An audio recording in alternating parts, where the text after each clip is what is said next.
My name is Amanda J. Strauss, and I am 32 years old. My boyfriend's ex wanted him back, and during dinner, he looked across the table and said, "Give me one reason to stay with you instead." So I asked him, "Can you give me one reason to stay with you?" Then I paid my half of the bill and left him sitting there with his expensive wine, his confusion, and the first consequence he had ever been forced to pay for himself. I should have seen it coming the moment the word boring started slipping into his vocabulary. At first, it was not aimed directly at me. It was aimed at the things that made my life stable. My 401k strategy was boring. Cooking a good meal at home instead of standing in line outside a loud, overpriced lounge was boring. Paying off my car early was boring. Having savings was boring. Apparently, peace had become a personality flaw. Vance Calder and I had been together for 3 years. For the first 2, my stability was exactly what he claimed he wanted. He came from chaos, a string of relationships with women who treated him like a backup plan, then blamed him for standing too close to the exits. I treated him like a priority. I helped him refinance his student loans. I picked him up from the airport at 2 in the morning without complaining. I listened to him talk for hours about toxic coworkers, family pressure, and all the versions of himself he was trying not to become. Somewhere around year 3, the peace I gave him stopped looking like shelter and started looking like a cage. The ghost in our relationship had a name: Diana Cross. Diana was Vance's ex-girlfriend from college. From what I had gathered over the years, she was a disaster wrapped in good lighting. Spontaneous, which usually meant unreliable. Passionate, which usually meant emotionally volcanic. She had cheated on him once, borrowed money twice, and eventually dumped him by text before flying to Europe with a photographer she called her creative soulmate. For years, Vance spoke about her like a cautionary tale. Then, 2 months ago, the tone changed. "Diana's back in the city," he said one night while scrolling through Instagram. "She started some branding agency. Looks like she finally grew up." I did not think much of it at first. Then came the comparisons. "Diana bought a loft downtown," he said a week later while we were watching a movie. "Exposed brick, huge windows. It has character." I looked around my apartment. Clean, modern, safe. Paid for by me. "What's wrong with this place?" He sighed. "Nothing. It's just predictable. Beige." Beige became his favorite insult. Safe, practical, expected. Words he once used with gratitude now came out with a faint sneer. Last Tuesday, the red flag stopped waving and slapped me across the face. We were on the couch when his phone buzzed. He snatched it up too quickly, angled the screen away, typed a response, and set it face down on his thigh. "Who was that?" I asked. "Work," he said, not looking at me. "Ethan's having a crisis with a vendor." Ethan had been on vacation for 2 weeks. I did not call him out. I simply felt a cold knot form in my stomach. I was no longer his partner. I was the insurance policy he planned to keep active while shopping for a better rate. So I tested the water one last time. I made reservations at Lavelle, the French bistro he had wanted to try for months. Expensive, romantic, the kind of place people go to celebrate an engagement, a promotion, or the last night before a life splits in half. Friday came. I wore the black dress he once said made me look dangerously elegant. He wore a tailored jacket and checked his phone 4 times in the Uber. He did not ask about my day. He barely looked at the restaurant.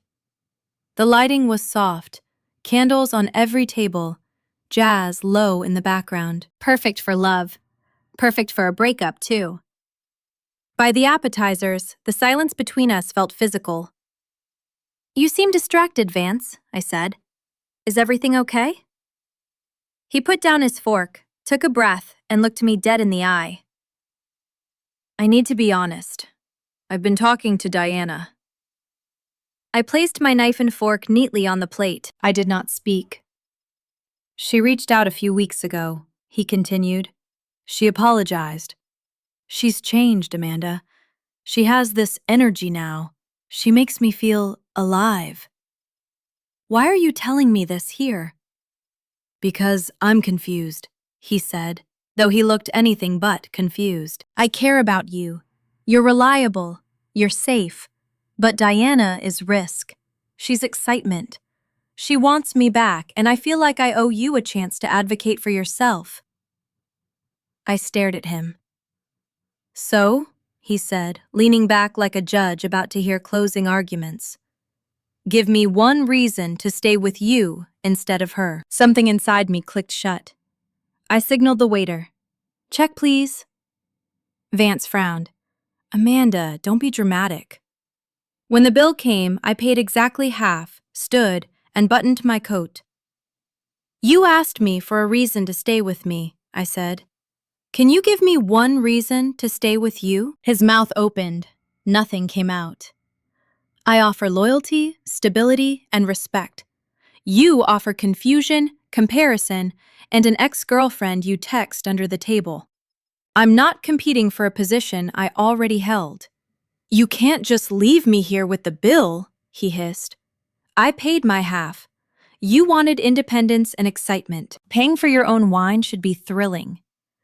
Then I walked out into the cool night air, steady, quiet, and finally done. The silence lasted exactly 20 minutes. That was how long it took Vance to realize I was not standing outside Lavelle cooling off, not circling the block, not preparing to come back inside and pay for the rest of the bill like I had done so many times before when his choices got expensive. By the time my phone started vibrating on the coffee table, I was already back at my apartment, barefoot, calm, and folding his clothes into a cardboard box I had pulled from the recycling room downstairs. The first text came at 8:43 p.m. Are you serious right now? Then 8:44. You are actually insane. Then 8:46. Everyone is staring at me. Come back here and pay for this. My card got declined. You know I don't get paid until Friday. This is financial abuse. I stared at the screen for a long second. Financial abuse. From a man who had ordered expensive wine, admitted he was entertaining his ex-girlfriend, and asked me to compete for the privilege of continuing to pay for peace he now considered beige. The audacity would have been funny if it had not been so insulting. I did not reply. I took screenshots instead. Documentation mattered. I had learned that from work, from contracts, from every messy situation where someone tried to rewrite reality after the consequences arrived. His text admitted his card had been declined. It admitted he had ordered what he could not pay for. It admitted, in his own words, that he expected me to fix it. I kept packing. It did not take long. That surprised me. For 3 years, Vance had slowly moved into my life, drawer by drawer, charger by charger, hoodie by hoodie. But when I looked at the box, there was not much weight to it. Some clothes, gym shoes, cologne bottles I had bought him, a stack of watches he wore depending on who he wanted to impress, skincare products he mocked me for researching but used every night, a few framed photos where he looked handsome and I looked slightly out of focus, standing beside him like proof of stability. I put the photos face down at the bottom. I moved through the bedroom next. His sweaters from my closet. His favorite black jacket from the hook by the door. The cufflinks I gave him when he got promoted. I hesitated over those for exactly 1 second, then dropped them into the box. Gifts do not become sacred just because the wrong person received them. From the bathroom, I collected his razor, toothbrush, hair products, and the expensive face cream he once said made him feel kept. I almost laughed at that. Kept was right. I had kept him steady, kept him fed, kept his bills organized, kept his ego warm during every storm Diana or his own insecurity dragged back into his life. No more. While I packed, the texts kept coming. You're embarrassing me. Diana is on her way. She actually cares how I feel. You're proving exactly why I was confused. I saved all of them. At 9:15, I carried the box to the hallway outside my apartment door. I placed it neatly against the wall, not blocking anyone's path, because even in the middle of a breakup, I still respected fire codes more than Vance respected me. I took a picture and sent it to him. Your things are outside. Do not ring the bell. His reply came instantly. I hate you. You're insecure, jealous, and boring. Diana is picking me up. She treats me like a king. Enjoy your sad, lonely life. There it was, the performance finale. A man who had been abandoned at a restaurant with his own bill, now declaring royalty from the curb because his ex was willing to drive over and collect him.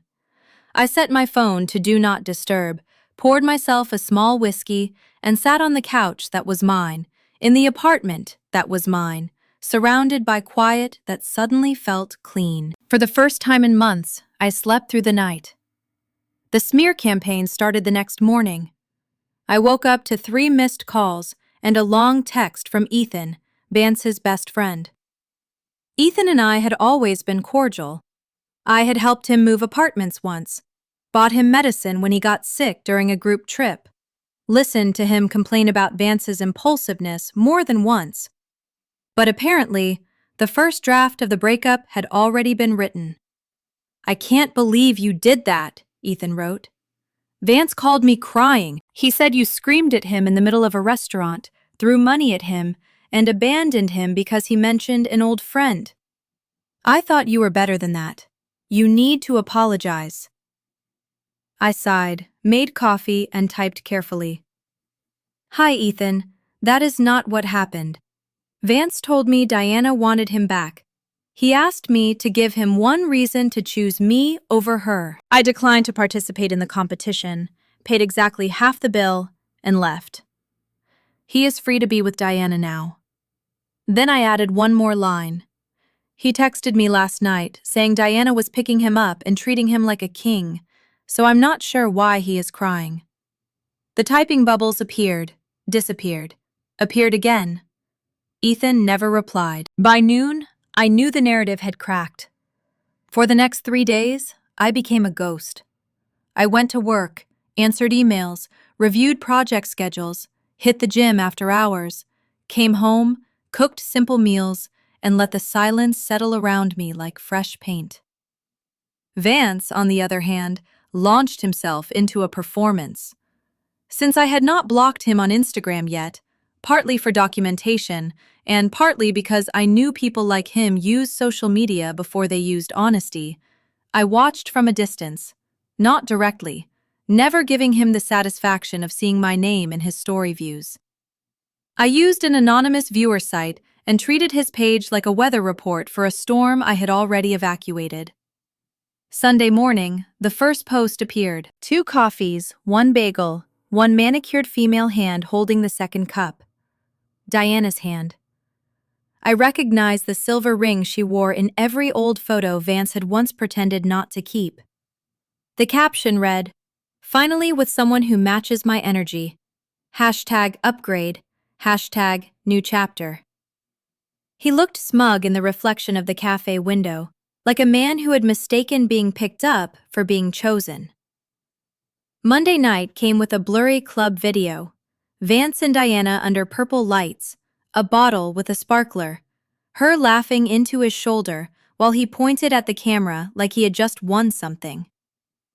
"Living my best life," the caption said. "No more holding back." It was so obvious I almost felt embarrassed for him. People who are happy do not usually spend that much energy proving it to people they claim not to miss. Still, if you looked closely, the cracks were already there. In the coffee photo, Diana was turned slightly away from him. In the club video, she checked her phone twice in 7 seconds. Vance smiled too hard, laughed too loud, leaned into her like he was auditioning for the role he had demanded I compete for at dinner. He wanted me to see it. He wanted me jealous, rattled, reactive. I gave him nothing. Then came the message that changed the shape of the story. It was from a woman named Mara, someone I barely knew, but had met years earlier at one of Diana's rooftop parties, back when Vance and I were still new, and he was still describing Diana as toxic history. Mara was not close to me, not close to him either, which made the message feel more believable. "Hey, weird question. Are you and Vance officially done?" I stared at it for a second before replying. "Yes, why?" The typing dots appeared almost immediately. "Okay, then I feel less weird saying this. Diana's been letting him stay over since Friday, but she's telling people it's not serious. Apparently her actual boyfriend is coming back from London next week. She said Vance is just useful right now because he's loyal when he's desperate." I read that sentence 3 times. Useful when he's desperate. The irony was so sharp it felt almost surgical. Vance had sat across from me in a candlelit restaurant and asked me to compete for him like he was some rare prize. He had called my stability boring, my loyalty safe, my peace beige. And now Diana, the woman he thought was his upgrade, was using him as temporary furniture until her real life came home. Mara sent one more message. "Sorry, I know this is messy. I just thought you should know before it gets uglier." I typed, "Thank you." Then put the phone face down. I did not warn him. Why would I? He had wanted excitement. He had wanted risk. He had wanted a woman who made him feel alive. He was about to find out that sometimes feeling alive is just panic with better lighting. The crash came 48 hours later. I was on my balcony reading, the evening quiet and cool, when my phone lit up. Vance, 11:42 p.m. Amanda? Vance, 11:45 p.m. Are you awake? Vance, 11:50 p.m. Please answer. It's an emergency. I turned the page of my book. Vance, 12:05 a.m. She kicked me out. A minute later. She's insane. She said her boyfriend is coming back and I need to leave before he gets there. Then, I have nowhere to go. My parents are out of town. Ethan won't answer. Please, I just need a place to sleep. I looked at the screen for a long moment. Once those words would have unlocked every soft part of me. I would have grabbed my keys, changed the sheets, made tea, asked what happened, offered comfort before asking why he had wounded me. That woman had been useful to him. That woman was gone. I took a sip of water and set the phone on the table. The professional part of my brain classified the situation neatly. Former partner voluntarily vacated residence, removed belongings, declared alternate arrangement, now seeking emergency re-entry after replacement plan failed. Application denied. I turned off my phone and went to bed. By morning, I already knew he would come to my door. The knocking started at 7 in the morning on Saturday. Not polite knocking, not the careful kind people use when they are afraid they might be waking you. It was frantic, uneven, desperate pounding that rattled the doorframe like the person outside believed volume could rewrite history. I was already awake, brewing coffee, enjoying the kind of silence that only exists in a home after the wrong person is removed from it. I looked through the peephole. Vance stood there in gray sweatpants, a wrinkled hoodie that was not his, and shoes without socks. His hair was flattened on one side. His eyes were red and swollen. He looked nothing like the man in the expensive jacket at Lavelle, the man who had leaned back over candlelight and asked me to audition for his loyalty. He looked like consequences wearing borrowed clothes. I unlocked the door but did not open it fully. I stood in the gap with my coffee mug in one hand, my body blocking the entrance. "Amanda," he choked out. "Oh my God, thank you. I didn't think you'd open." He moved forward automatically, assuming the old dynamic still existed, assuming I would step aside because he was cold, embarrassed, and in trouble. He bumped lightly against my shoulder and stopped, confused. You can't come in, Vance, I said. He blinked. What? You heard me? His face twisted, then collapsed into panic. Diana kicked me out. She's insane. Her boyfriend came back from London, and she acted like I was nothing. She threw my bag into the hallway. She laughed at me. His voice cracked. She said I was just something to keep her entertained. I took one sip of coffee. I can believe that, I said. He stared at me like I had slapped him. Amanda, please. I was stupid. I was confused. She got in my head. She made me think we had this connection, but it was all fake. You were right. You were right about everything. He reached for my hand. I pulled it back calmly. I'm sorry, he rushed on. I'm so sorry about dinner.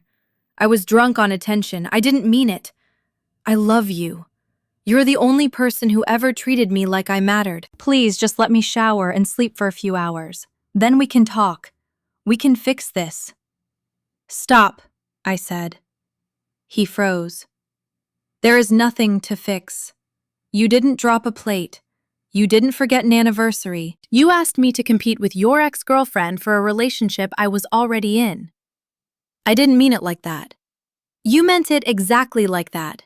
You sat across from me, drank wine you couldn't pay for, and asked me to sell myself to you. You called me safe like it was a defect. You wanted excitement. I looked at the stained hoodie, the hollow eyes, the trembling hands. Congratulations, you got it. His grief flashed into anger so quickly it almost impressed me. You're being cruel, he snapped. This isn't you. You're supposed to be kind. You're supposed to help me. I was kind. You said kind was boring. Amanda, I have nowhere to go. That sounds like a logistical problem. His mouth fell open. And since I'm no longer your partner, I continued, it isn't mine to solve. After 3 years? He whispered. 3 years means nothing to you? That one got through.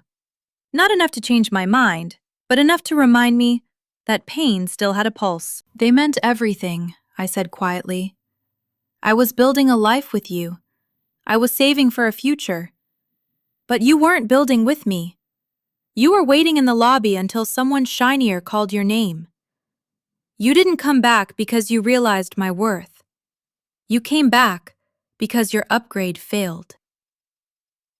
For the first time, he saw there was no jealousy left in me, no rage, no bargaining, just the flat, calm distance of a woman looking at a stranger who had knocked on the wrong door. I reached into my pocket and pulled out a $20 bill. For a cab to Ethan's, I said. Tell him the truth this time. He stared at the money like it was an insult, then snatched it from my hand. I hate you, he hissed. You think you're so perfect? You'll die alone. Maybe, I said, but I'll die in a peaceful home I paid for, without anyone texting his ex under my dinner table. Then I closed the door and locked it. 6 months later, I saw him through the window of a downtown coffee shop. I was working on my laptop waiting for Claire, an architect I had started seeing slowly, carefully, honestly. Vance walked past outside with a woman who was shouting into her phone while he carried 2 heavy shopping bags behind her. Not Diana, just another version of chaos he had mistaken for passion. He turned and saw me.